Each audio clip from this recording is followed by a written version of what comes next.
Harry Hensley shifts his weight on a hard wooden chair inside Hut 4 at Bletchley Park.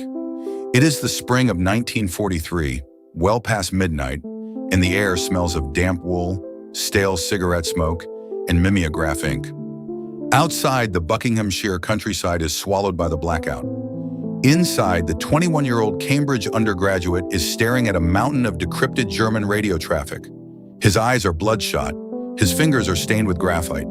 He is looking at a completely routine, breathtakingly boring administrative log. It is a short burst transmission from a German U-boat in the mid-Atlantic, requesting a routine resupply of diesel fuel. Most analysts would file it under general logistics and move on. But Hensley does not move on. He stares at the 4-letter grid coordinate embedded in the text. He pulls an index card from a wooden box to his left. He checks it against a completely separate, seemingly unrelated transmission from 2 days earlier, a localized weather report broadcast from that exact same patch of empty ocean. He traces a line between the 2 intercepts with the blunt end of his pencil. The pencil stops. He leans back, the chair groaning in the quiet hut. He hasn't just found a submarine. He has just found the invisible beating heart of the entire German Navy. And he is about to stop it dead. To understand the gravity of what a 21-year-old student found on a scrap of paper, you have to understand the sheer desperation of Britain in 1943. The island nation was starving. Winston Churchill would later admit that the only thing that genuinely terrified him during the Second World War was the U-boat peril. Admiral Karl Dunitz's wolfpacks were slaughtering Allied merchant shipping at an unsustainable rate. Millions of tons of steel, food, and fuel were resting at the bottom of the Atlantic. But the U-boats had a fundamental weakness: physics. A standard Type 7 attack submarine was small, cramped, and carried a limited supply of diesel fuel. To reach the lucrative shipping lanes off the coast of America, they had to burn through half their fuel just getting there. They could only hunt for a few days before they had to turn back, unless the Germans theorized the fuel came to them. Enter the Milchkuh, or milk cow. These were the Type 14 U-boats. They were massive, sluggish, unarmed underwater tankers. Each one carried 400 tons of diesel fuel, spare torpedoes, fresh bread, and medical supplies. They were stationed in the remote deep water abysses of the mid-Atlantic, areas the Germans called waiting boxes. Because of the milk cows, German attack subs no longer had to return to France. They could stay at sea for months, terrorizing convoys with impunity. The milk cows were the ultimate secret weapon of the Battle of the Atlantic. They never attacked. They never approached convoys, and crucially, they maintained absolute unbroken radio silence. To the British Admiralty, they were ghosts. You cannot bomb what you cannot find. Harry Hensley did not look like a man who could sink a fleet. A brilliant, bespectacled student whose history degree had been interrupted by the outbreak of war. He was part of the bizarre, eclectic army of academics, chess champions, and debutantes recruited to Bletchley Park. While the mathematical geniuses in Hut 8, led by Alan Turing, wrestled with the mechanics of the Enigma cipher, Hensley's work in Hut 4 was different. He specialized in traffic analysis. Traffic analysis is the art of studying the envelope, rather than the letter inside it. Even when the Enigma codes went dark, which they frequently did when the Germans introduced a 4th rotor to their machines, Hensley studied the metadata. He mapped the call signs. He memorized the radio frequencies. He recognized the microscopic quirks in a German operator's Morse code tapping rhythm, known as a fist. Hensley's world was one of monastic discipline and tedious, repetitive work. It was an environment of endless index cards, sorted by date, frequency, and grid reference. A single mistake, a single misfiled card, meant a merchant ship hundreds of miles away might catch a torpedo in the dark.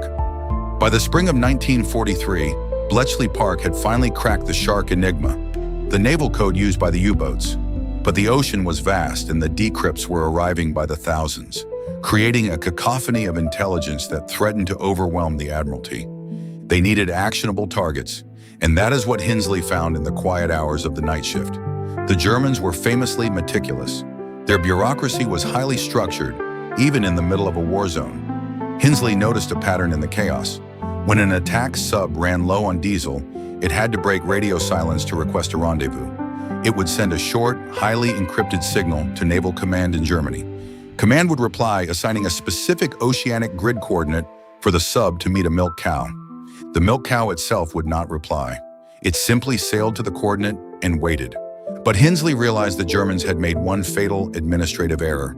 To ensure the refueling operation, which required both submarines to surface and tether themselves together on the open ocean, could happen safely, Naval Command needed to know the weather at the rendezvous point. So once a milk cow arrived at the empty grid coordinate, its captain would casually transmit a localized weather report. It was a mundane, routine administrative task. Just wind speed, barometric pressure, and swell height. If this kind of deep dive into the hidden history of the Second World War interests you, a quick subscribe helps more than you know. Hinsley's index cards revealed the fatal link, a supply request containing a grid coordinate, followed 2 days later by a routine weather report originating from that exact same coordinate. The Germans had unwittingly painted a giant red X over their most valuable, secretive assets. Hinsley didn't just have their locations. Because he understood the strict, regimented schedule of the German Navy, he knew exactly when the vulnerable milk cows would be sitting on the surface, practically tethered to other submarines, completely unable to dive quickly. Armed with Hinsley's intelligence, the Allies did not send merchant ships away from the grid coordinates. They sent hunter-killer groups directly toward them. American escort carriers like the USS Bogue and British escort groups formed heavily armed task forces, guided by the invisible hand of a 21-year-old student sitting in Buckinghamshire. The results were catastrophic for the Third Reich. In June 1943, U-118 was caught on the surface and blown apart by carrier aircraft. A month later, U-459, another massive milk cow, was ambushed and sunk by a British Wellington bomber. Within weeks, U-117, U-461, and U-462 were all hunted down and annihilated at their exact rendezvous coordinates. The German U-boat commanders were completely baffled. They could not fathom how Allied aircraft were suddenly dropping out of the clouds in the middle of the vast, empty ocean, exactly at the moment they were trying to refuel. Paranoia swept through the Kriegsmarine. They suspected traitors. They suspected new radar. They never suspected a clerk with an index card. In a matter of months, the entire fleet of 10 Type 14 milk cows was systematically hunted to extinction. The strategic damage to the German war machine was absolute. Without their supply lines, the attack submarines in the Atlantic were suddenly stranded. They had to abandon their hunting grounds and make a desperate, fuel-starved dash back to the heavily bombed pens in France. By the end of 1943, the U-boat menace had been fundamentally broken. The vital shipping lanes to Britain were secured, paving the way for the massive buildup of troops and steel that would eventually storm the beaches of Normandy. After the war, Admiral Karl Dönitz would write in his memoirs that the sudden, inexplicable loss of his supply submarines was the fatal blow to the Battle of the Atlantic. He went to his grave never knowing the name Harry Hinsley. The young student returned to Cambridge after the guns fell silent, eventually becoming a renowned professor of history and a driving force in declassifying the secrets of Bletchley Park decades later. There are no statues of him on the beaches of Normandy. He never fired a rifle in anger. He never commanded a warship. But as Harry Hinsley sat in Hut 4, listening to the rain beat against the tin roof, he held a power greater than any dreadnought. He stares down at negative space, at the mundane administrative detritus of a global war, a weather report, a request for diesel fuel, a string of 4 letters representing an empty patch of black water.